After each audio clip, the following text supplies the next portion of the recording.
So today what I'm going to do is I'm going to cover Personality Chapter 15 in the David Myers Psychology 8th edition AP Psychology textbook. So again, remember, this is just a preview, an outline of what the personality unit is about.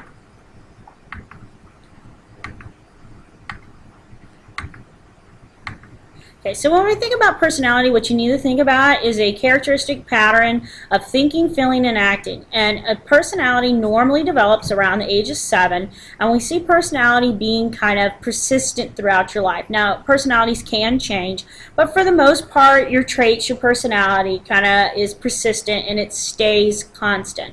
So when you look at the 7 Dwarfs by Disney, what you look at is bashful, happy, dopey, sneezy, grumpy, doc, and sleepy. And they all say something about the dwarf's individual, distinct personality. So again, we're going to go back to Sigmund Freud, and Sigmund Freud is the founder of the psychoanalysis school. Now he comes out with the psychosexual stages, he comes out with psychodynamic stuff, he's going to come out with therapies. I mean, the guy is huge in psychology. So what's going to end up happening is Freud is operating in a time called the Victorian era. And if you know anything about the Victorian era, it is a time of true like shelter. You don't talk too much about anything. People are just real closeted. They don't talk about their feelings. They don't kiss in public. They don't really hold hands in public. You don't date. That's a big no. So people are different in the Victorian era. And so Freud is looking at his environment. And he's looking at what this environment is doing to people. And he says that most of his patients, the people that are coming into him, that they are suffering from nervous conditions and anxieties. And he wants to try and cure them of these nervous conditions and anxieties. Now here's something that you got to know about Freud. Freud is a clinical study guy. That means he studies unhealthy patients. And all his research is based off studying the sick and the unhealthy. So what he wants to do in his psychodynamic perspective is try and find the root cause of why these people are upset mentally. What is disturbing them and their behavior? So when you look at the psychodynamic perspective, what he looks at is he tries to look at the unconscious mind. And Freud's got all kinds of tools that he's going to try and pick apart that unconscious mind. He's also going to develop the psychosexual stages, and we're going to look at those. He looks also at these things called the defense mechanisms. And he comes out with defense mechanisms to protect our ego. And we're going to look at the id, the ego, and the superego when we look at this unit. So how Freud actually tried to get at the unconscious mind. The unconscious mind is the stuff that's beneath the surface, the stuff that you don't remember. These are unacceptable thoughts, wishes, and feelings, and memories. And these things are pushed down into our unconscious. And so what Freud would try and do is he would try and get his patients to talk. And we call this free association. They could talk about anything they wanted. And as the patients would talk in this relaxed environment, like on a couch, in a homey kind of situation, he would get them to open up about everything that is kind of bothering them. And he would write down little notes. And within these notes, he would find common factors that were disturbing his patients. So there had to be a common symbol in everything. And so he would look. And every conversation you ever had with Freud, if it was always about like your childhood and your parents, then your parents are the problems to all your neurosisms. The other thing that he did was he looked at dream analysis, and we looked at him when we looked at consciousness with Chapter 7. So another method to analyze the unconscious mind was through manifest and latent contents of your dream.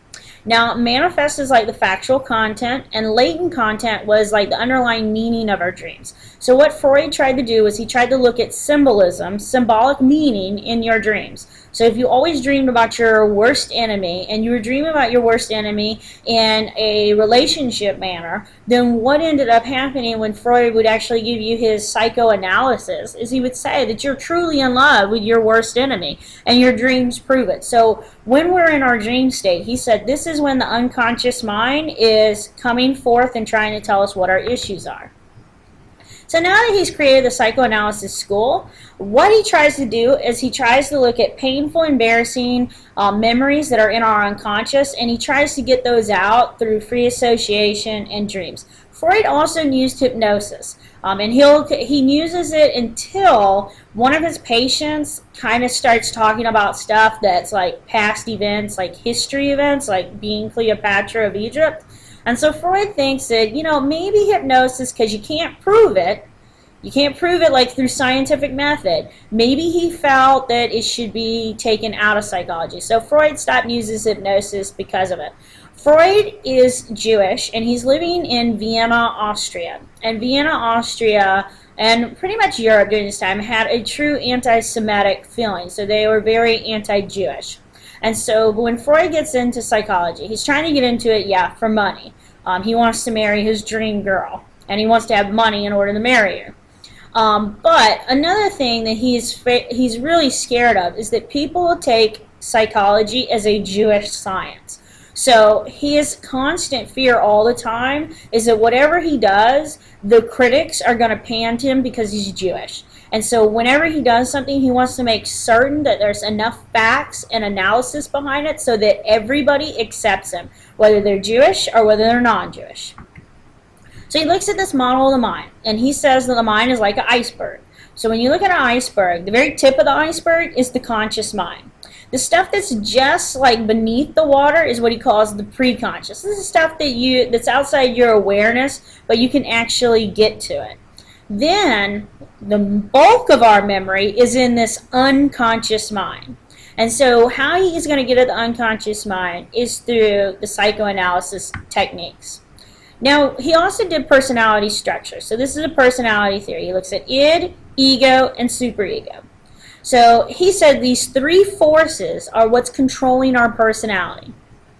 So the id is like the kind of the drive, and it is a drive that is all about immediate gratification. And then the ego is kind of a mediator, and the superego is like your morality principle. And so we're going to look at the next slide that kind of helps you out. So id is all about immediate gratification. So we call it the pleasure principle. And this is about you trying to satisfy your sexual and aggressive drives. So if you're hungry and your friend has a Snicker bar in their purse, the id would tell you, just take it, rip it open, and start eating it, because the id is about immediate gratification. It cannot delay gratification. Okay. Now the ego is the middle guy. And so the ego is going to try and figure out what the id and the superego need. So the ego, a lot of times we call it the reality check or the reality principle. Now the superego is that morality thing. This is your conscience. So this is you trying to be a good person. So think about it like this. There's a devil, there's an angel, and then there's the middle guy on your shoulder. And so many cartoons have done this over the time, like The Simpsons, South Park. They're all notorious for doing this. So the id is the devil, and it's telling you, go ahead, take that Snicker bar, eat it. Now the superego, the angel on your shoulder, is telling you, oh, it would be wrong to steal the Snicker bar. It would be wrong. You shouldn't steal. And now the ego is going to come in and say, you know what? This is my friend, and my friend would surely give me a piece of her Snicker bar. And so your ego tries to balance the demands of the id and the superego, because we all know that doing the right thing all the time is really, really hard. And that's where that superego has to get mediated by the ego. And we all know that if we do the wrong thing all the time, there's always a punishment for it. So the id has to be checked by the ego. So the id, the ego, and the superego, know them, guys, because I know some of you got them confused. Now, we're going to look at the psychosexual stages. So Freud is also going to look at childhood. And a lot of stuff, everything, matter of fact, for Freud is about childhood. He thought that, your parents screwed you up. And this is kind of where, people hate psychology because of this. But he looks at the beginning part of our lives as forming our personality and being the most important in our life. So he's a stage theorist. So this would be like in chapter 4, development. But it's also in chapter 15, personality. This is where this psychology step always goes throughout all the chapters, and you just got to remember it all. So in the psychosexual stages, what he's looking at is the id, the immediate gratification guy, trying to get what he wants. And he looks at your erogenous zones on your body. So he looks at oral, anal, phallic, latency, and genitalia. So in the oral stage, he says that kids, when they're born, their pleasure is all around their mouth, because if you think about a baby, all a baby does until like a year and a half is sleep, eat, go to the bathroom. They don't do very much else, They make cute little sounds and stuff, but their pleasure is centered around the mouth. So if you give them a new toy, they put it right in their mouth. So Freud said the beginning part of our life, the beginning part of our personality is the oral stage. Okay. Now there's going to be issues with this. So if a kid has issues in the oral stage, they can become excessive talkers or excessive nail biters. So if you didn't give your kid like the right nutrients, or you like maybe hit their hand because they were sucking on their pacifier too much or whatever it was, those kids could become like nail biters, excessive talkers, gum chewers, like excessive gum chewers. Now, if you did just fine in the oral stage, then you're going to move on to the anal stage of psychosexual development. And in the anal stage, we're looking at 18 months to 36 months. At this stage, what happens is kids are really learning how to be potty trained. So about a year and a half to 36 months, kids are kind of learning how to control their bladder. And so what you're looking at here is if a kid feels really good, like they're not being scolded when they have an accident, because they're called accidents for a reason, guys. Nobody means to do these things. If they have an accident, then the parent is like, you know, it's okay, Bobby, you know, it'll be fine, we'll clean you up, that kind of thing. That's good. Now, if a parent freaks out because, like, the parent has OCD, or the parent's just like, oh, you naughty kid, you did it on purpose, that kid might have issues in the anal stage. And there's two issues that we can see. We can see anal expulsive and anal retentive. Anal expulsive people are like hoarders. So I know you guys have probably seen the TLC show called Hoarders. These are people who are like messy, sloppy, like if you go in their car, you know everything that they've eaten in the last 6 months because it's still in the car. Right? Now, the anal retentive people are like OCD people. They're the ones that have like that obsessive compulsive cleanliness thing. They got to have everything neat. All the papers got to be the same direction and all that crazy stuff, okay? So those are the two issues that you could have in the anal stage. But if mom and dad did potty training right, then guess what? You get a check off and you get to move on to the phallic stage. Because remember, stage theories is the check off or you're stuck in it. It's not like continuity. Okay, it's not like your height or your weight. Stage theories, check off or you don't get a check off. Now in the phallic stage, what's happening is you're looking at 3 to 6 years old here. Kids are starting to actually understand that boys and girls are different.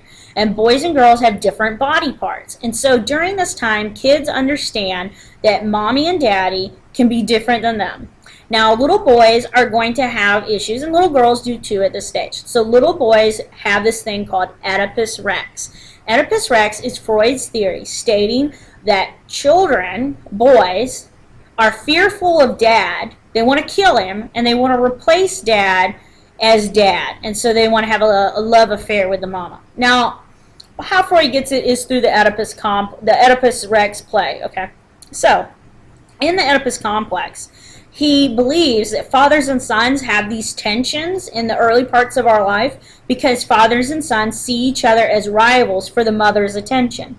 And so the little boy is going to try and imitate dad. So the little boy is going to like do all kinds of things, like trying to be the man of the house. And he's really saying, hey, mommy, look, I can be just like daddy. You and I can be together. Now, the girls, they can have a thing too. They have the thing called Electra complex. And the Electra complex is when the little girl secretly wants to replace mommy and become mom and have dad's sole attention to themselves. Now, here are the 2 points that can happen in the phallic stage. But don't worry. You guys are thinking, oh, my God, I've never had those feelings. Here's where Freud has a, like, clean all good excuse. In the latency stage, you forget it. You repress your Oedipus Rex complex or your Electra complex. So if you get a check off, if you no longer have the feelings of I will love my mom, I love my daddy in the wrong way, then you get to move on to the latency stage from 6 years to puberty. So in this, the dormant sexual feelings. This is the elementary and middle school years. Now, when puberty hits, that's the genitalia stage. And in the genitalia stage, we get the maturation of your sexual interest. And remember, maturation is just the development of your sexual interest. So we talked about the Oedipus complex. Here's a pretty good definition. You see the little boy right here. The little boy is trying to imitate daddy, trying to show mommy, hey, I can be your #1 guy too. So I'm going to stop here. We're going to move to part 2 for defense mechanisms.